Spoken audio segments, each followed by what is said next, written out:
हाँ बेटा ब्रो, थाना घणो घणो राम राम, राधे राधे, जय श्री श्याम। तो टावरों काल आप बात करें जा परिमेय संख्या के बारे में, पूर्णांक संख्या के बारे में और पूर्ण संख्या के बारे में। तो बच्चों का आप गुणधर्म जान लिया था, संवृत गुणधर्म, क्रम विनिमयता गुणधर्म, और बी के बाचा आप बात कर लिया था साहचर्य गुणधर्म की। बी पाच टावरों आप देखा जा योज्य तत्समक के बारे में और गुणनात्मक तत्समक के बारे में। तो टावरों आज आप शुरू करांगा अगला पॉइंट से। तो अगला पॉइंट है अपनो भाई कोई भी संख्या को ऋणात्मक कहें ज्ञात करा। समझ रहे हो बच्चों, हिंदी में बात करते हैं अब। किसी भी संख्या का ऋणात्मक ज्ञात करना।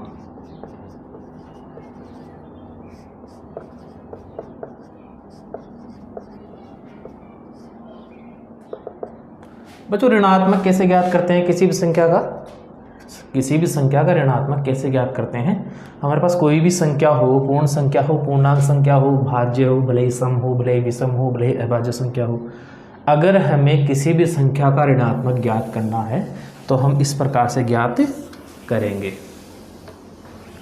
बच्चों हमारे पास एक संख्या है a। हमारे पास क्या संख्या है a। बच्चों a का ऋणात्मक क्या होगा। बच्चों ऋणात्मक का अर्थ होता है नेगेटिव। कहने का मतलब -1 से अनंत तक। ऐसी संख्याएं जो -1 से अनंत तक होती है वही ऋणात्मक संख्याएं कहलाती हैं। तो बच्चों अगर a का ऋणात्मक ज्ञात करना हो, a पॉजिटिव साइन में है ना इस वक्त, यहाँ प्लस होता है लेकिन हम लगाते नहीं हैं क्योंकि वो पहले से ही दिखता है। तो a का पॉजिटिव साइन हटा के हमें इसको किस में करना है, ऋणात्मक में करना है। तो a का ऋणात्मक क्या होगा बच्चों, a के क्या लगा देंगे, माइनस। अगर a को ऋणात्मक बनाने के लिए क्या लगा देंगे, माइनस लगा देंगे। समझ रहे हो बच्चों, a को ऋणात्मक बनाने के लिए क्या लगा देंगे, उस a के सामने या a के पहले क्या लगा देंगे, माइनस लगा देंगे। अगर बच्चों इसी प्रकार हमें कोई संख्या दे रखी हो, जैसे 9। अगर 9 का हमें ऋणात्मक मान ज्ञात करना तो क्या लगा देंगे, माइनस का चिन्ह लगा के 9 लिख देंगे। तो बच्चों किसी भी संख्या का ऋणात्मक हम ऐसे ही ज्ञात करते हैं, क्या करते हैं, उस संख्या के आगे माइनस का चिन्ह लगा देते हैं। अगर बच्चों पहले से ही कोई संख्या माइनस में दे रखी हो तो, समझ रहे हो, अगर मान लो बच्चों हमें माइनस का दे रखा है 6, अगर हमें इसका ऋणात्मक ज्ञात करना है तो इसका ऋणात्मक कैसे ज्ञात करेंगे। इसका ऋणात्मक हम बच्चों ज्ञात करेंगे वही माइनस का चिन्ह और अंदर जैसे संख्या थी वो की वो।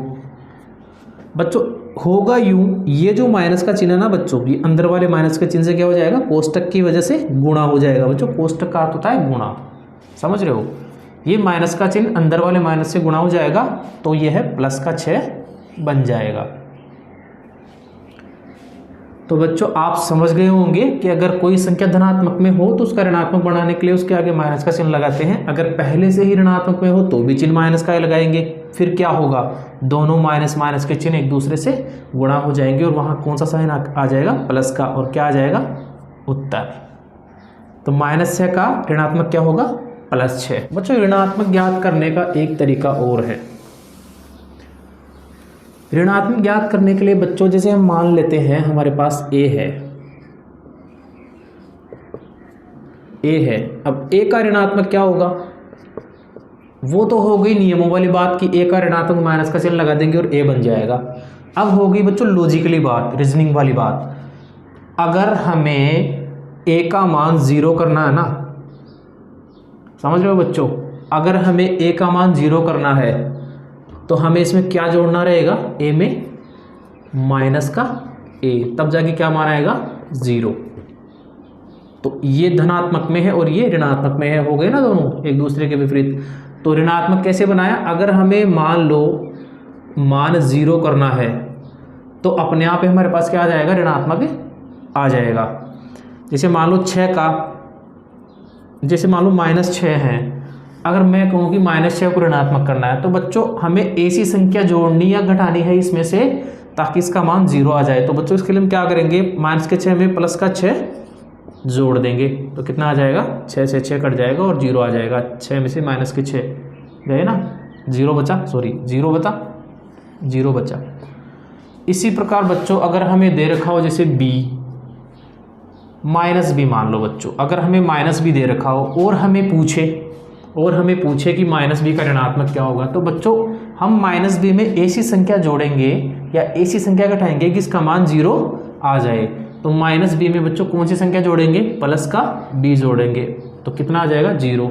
अतः -b का ऋणात्मक क्या होगा, -b का ऋणात्मक क्या होगा, +b।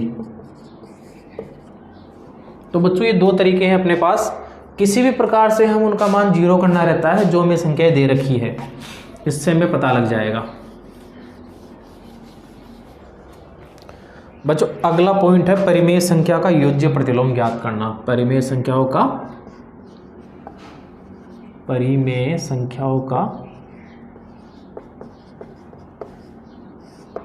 योज्य प्रतिलोम।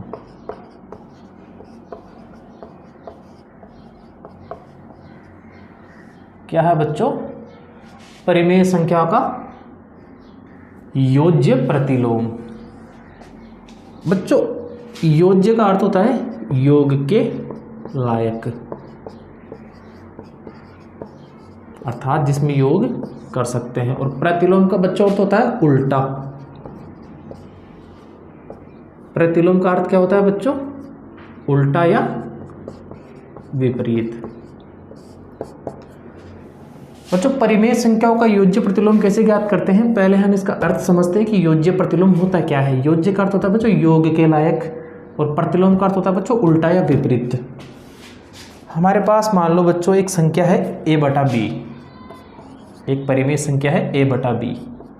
अब बच्चों a/b का योज्य प्रतिलोम क्या होगा, योज्य योग के लिए और प्रतिलोम मतलब विपरीत। तो बच्चों a/b का प्रतिलोम क्या होगा, प्रतिलोम बच्चों मतलब उल्टा। उल्टा क्या होगा, योग के लिए क्या होगा, -a/b। बच्चों यहां धनात्मक था, यहां क्या आ जाएगा, ऋणात्मक। यहां a/b पॉजिटिव था, धनात्मक में था, और इधर क्या आ जाएगा, ऋणात्मक में आ जाएगा, -a/b।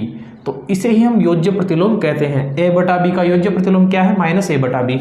बच्चों मैं पूछूं आपसे कि 4/5 का योज्य प्रतिलोम क्या है, तो आप बता दोगे कि -4/5। अब बच्चों ऐसा क्यों, अभी मैंने आपको बताया था कि जैसे ऋणात्मक ज्ञात किया था ना हमने, तो a/b का योज्य प्रतिलोम क्या होगा, माने a/b में ऐसी संख्या जोड़ देंगे जिससे कि उसका मान क्या आ जाए, 0 आ जाएगा ना बच्चों, 0। अगर बच्चों मैं 4/5 और -4/5 को जोड़ दूं, दोनों का लघुत्तम 25 आ जाएगा, और ऊपर 4 - 4 बराबर 0/25 = 0। समझ रहे हो बच्चों। तो योज्य प्रतिलोम हम ऐसे ज्ञात करते हैं।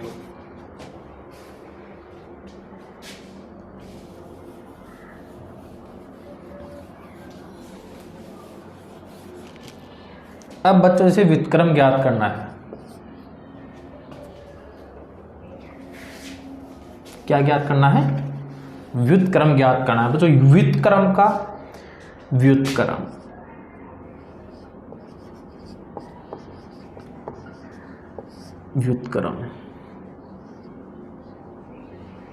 बच्चों ये आधा तय है, ये क्रय और ये मैं। व्युत्क्रम बच्चों, व्युत्क्रम का शाब्दिक अर्थ होता है उल्टा। शाब्दिक अर्थ क्या होता है, उल्टा। करना क्या होगा, हमें कोई परिमेय संख्या दे रखी होगी और हमें उसका उल्टा करना है। समझ रहे हो बच्चों, व्युत्क्रम। मैं आपसे पूछूं कि 11/23 का व्युत्क्रम क्या है,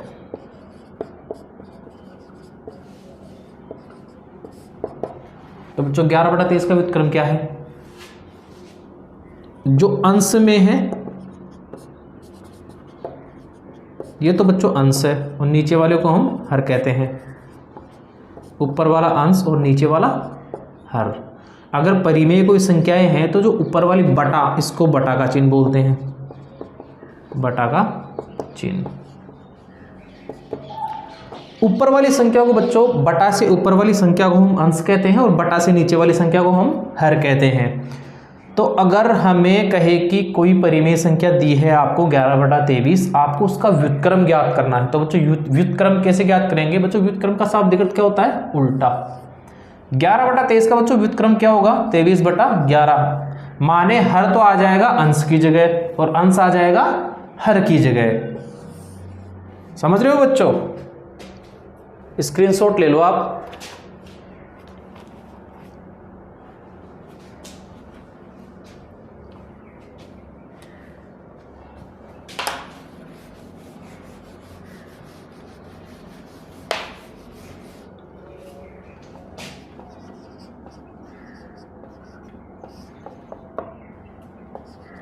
बच्चों अभी हमने देखा था कि 11/23 का व्युत्क्रम 23/11। अगर हम 11/23 गुणा 23/11 करें तो दोनों का मान कितना आएगा बच्चों? 1 आएगा। और ये हमेशा ही ऐसा होता है, अगर हम किसी भी संख्या के व्युत्क्रम को उससे गुणा करते हैं तो उत्तर कितना आएगा? हमेशा 1 आएगा। बच्चों अगर हम किसी भी संख्या को उसके व्युत्क्रम से गुणा करते हैं तो कितना आएगा? 1 आएगा। अगली संख्या बच्चों -5/8। इसका व्युत्क्रम कितना होगा? -5/8 का व्युत्क्रम बच्चों ये हर है और ये अंश है, ये बटा का चिन्ह है। बटा के ऊपर वाले अंश हैं, बटा के नीचे वाले हर हैं। व्युत्क्रम करने के लिए क्या कर देंगे? हर को तो ऊपर ले जाएंगे और अंश को नीचे ले आएंगे। हर कितना है बच्चों? 8 और अंश कितना है? 5।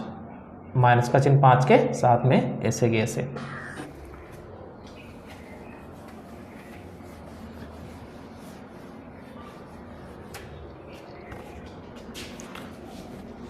अगला महत्वपूर्ण बिंदु है बच्चों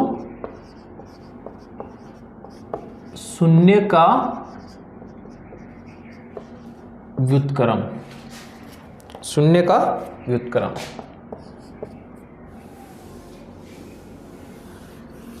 आप बताओ बच्चों, शून्य का कोई व्युत्क्रम होता है क्या?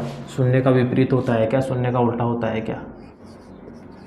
तो बच्चों मैं आपको बता दूं कि शून्य का कोई भी व्युत्क्रम है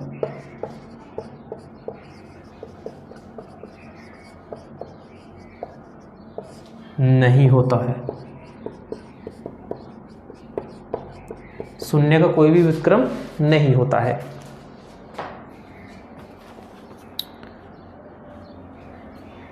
क्योंकि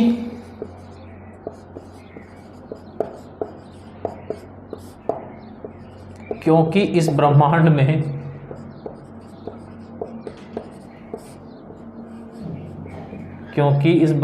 में ऐसी कोई भी संख्या नहीं है। क्योंकि इस ब्रह्मांड में ऐसी कोई भी संख्या नहीं है जिसको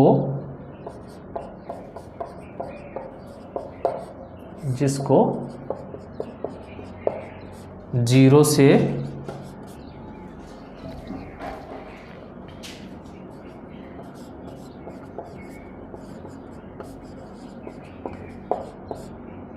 गुणा करने पर 1 प्राप्त हो जाए। है क्या बच्चों कोई संख्या ऐसी?